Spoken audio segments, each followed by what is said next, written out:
Essa é minha primeira participação para o site Meio do Céu. Estou muito feliz por ter sido convidada para participar desse grupo de pessoas com tanto conhecimento. Refleti bastante sobre qual seria a primeira história e, levando em conta a princesa como a parte feminina do herói, que é lançada numa jornada, resolvi contar uma história um tanto quanto ariana, no meu entender, mas como temos tantos astrólogos, faço uma pergunta depois, talvez de cada história, que vocês se manifestem e deem palpite sobre qual o signo da nossa princesa. Mas a princesa de hoje vem de uma história Sufi, e eu já contei essa história no vídeo no Facebook, mas aqui a gente vai contar com mais precisão e pensarmos juntos depois um pouco sobre o que essa história quer nos dizer. A história se chama A Princesa Obstinada. Existia um rei que era um bom homem, porém ele tinha ideias muito limitadas, porque ele realmente acreditava que o certo, o justo e o bom era aquilo que ele tinha aprendido ou aquilo que ele pensava. O rei tinha 3 filhas e um dia ele as chamou na sala do trono e disse: minhas filhas, por meu intermédio vocês vieram ao mundo. Tudo o que eu tenho será de vocês e por isso sou eu quem há de decidir o futuro de cada uma de vocês. 2 das princesas obedientemente concordaram com o pai, mas a terceira disse: eu não posso acreditar, pai, que você queira decidir o meu destino. Não pode ser, eu vou decidir o meu destino.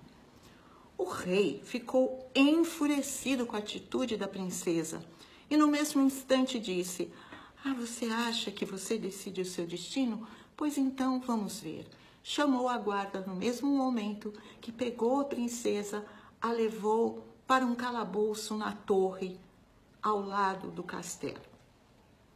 A princesa para lá foi levada e o rei e as outras irmãs e as 2 irmãs passaram a sair, a dilapidar as riquezas em passeios, em compras, em viagens, e a princesa ficou lá, presa, dentro do calabouço.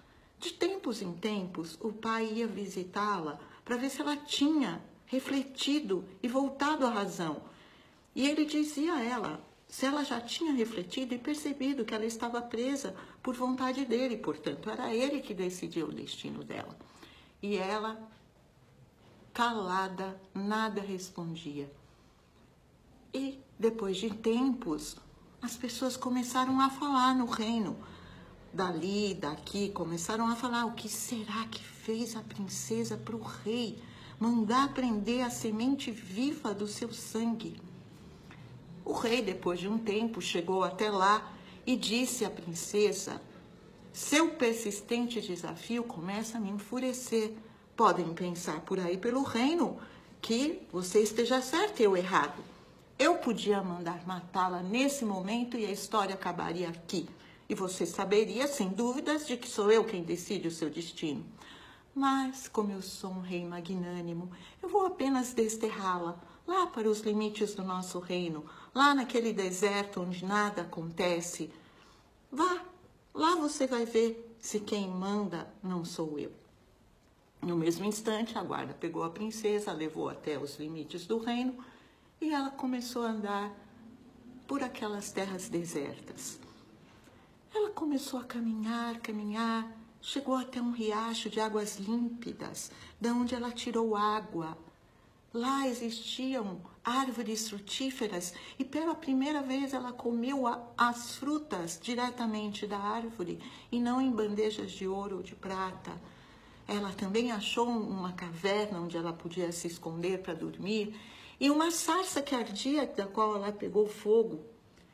E ela, todas as tardes, ela sentava para contemplar e pensava: este lugar tem um ritmo próprio. Aqui as coisas acontecem as coisas fluem, sem nunca ninguém ter ouvido falar do meu pai. Ele não manda nada aqui. E o tempo foi passando. Depois de alguns meses, passou ali uma caravana na qual tinha um homem muito rico, que encontrou com a princesa e namorou-se dela e a levou para o seu país, onde eles se casaram. E eles estavam lá, mas a princesa não conseguia esquecer do deserto.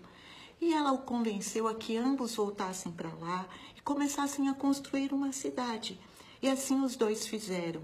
E foram juntando-se a eles os banidos, os proscritos, os excêntricos, e juntos começaram a criar a cidade com ideias completamente novas de como seriam as casas, de como seriam as relações, de como seriam as trocas.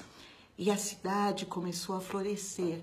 E cada vez mais chegavam gente de outras cidades que se juntavam a eles. E a cidade foi crescendo, crescendo em fama, crescendo em notoriedade. Depois de um tempo, eles resolveram fazer uma eleição para ter um governo e elegeram a princesa e seu marido como os governantes daquele lugar. Ela se tornou uma rainha e, com a sua fama de graça, de sabedoria, de justiça, foi se expandindo, assim como a fama da cidade. Depois de um tempo, chegou aos ouvidos do pai da princesa que naquele deserto ao lado do reino dele havia florescido uma grande cidade que muito sobrepujava o reino dele. E ele ficou muito curioso e ouviu falar da rainha também e resolveu fazer uma viagem até lá para conhecê-la. Ele entrou na sala do trono, olhos baixos, em sinal de respeito, até que ele deu, quando ele levantou os olhos, ele deu com os olhos da filha, que disse: "Como pôde ver, pai, cada homem e cada mulher fazem suas próprias escolhas e têm o seu próprio destino." Essa é a história. As interpretações são infinitas, mas o eixo que eu gosto de seguir é pensar em que todos os elementos da história são partes nossas. Nesse caso, podemos pensar que o rei é o nosso ego, é um mediador entre o mundo interno e o mundo externo, é um mediador necessário, e ele era até um homem bom, justo, mas o problema é que ele se julgava muito dono de tudo, ele julgava que sabia as coisas que ele não sabia. E partes nossas concordam com esse domínio do ego, porque existem ganhos, mas nas histórias sufis sempre tem a alma.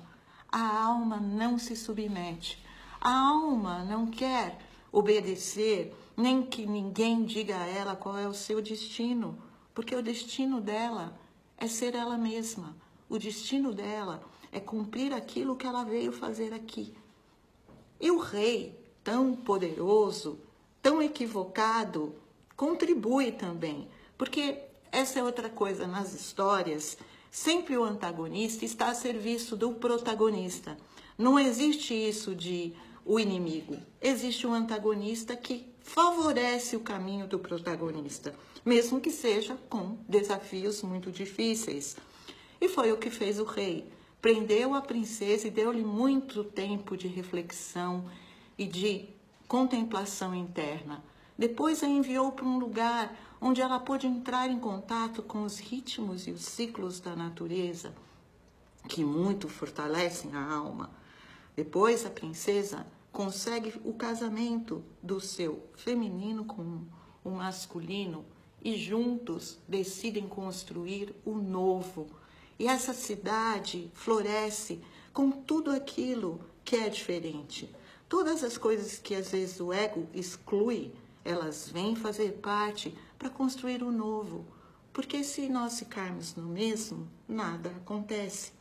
Na nossa vida, às vezes, somos desterrados e no desterro vêm as melhores ideias e vêm os melhores sentimentos, porque aprendemos a ir além das ideias de rejeição, de solidão, encontramos a única pessoa que precisamos encontrar, a nós mesmos.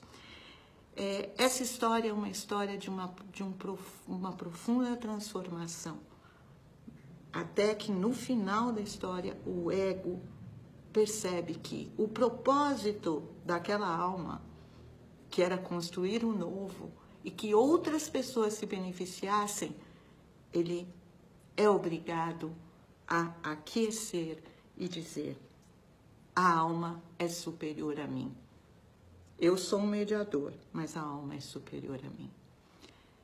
Assim, a princesa dessa história, ela, pela obstinação, pela sabedoria de saber quem ela era e saber que tinha direito de escolha, ela cumpre o seu caminho.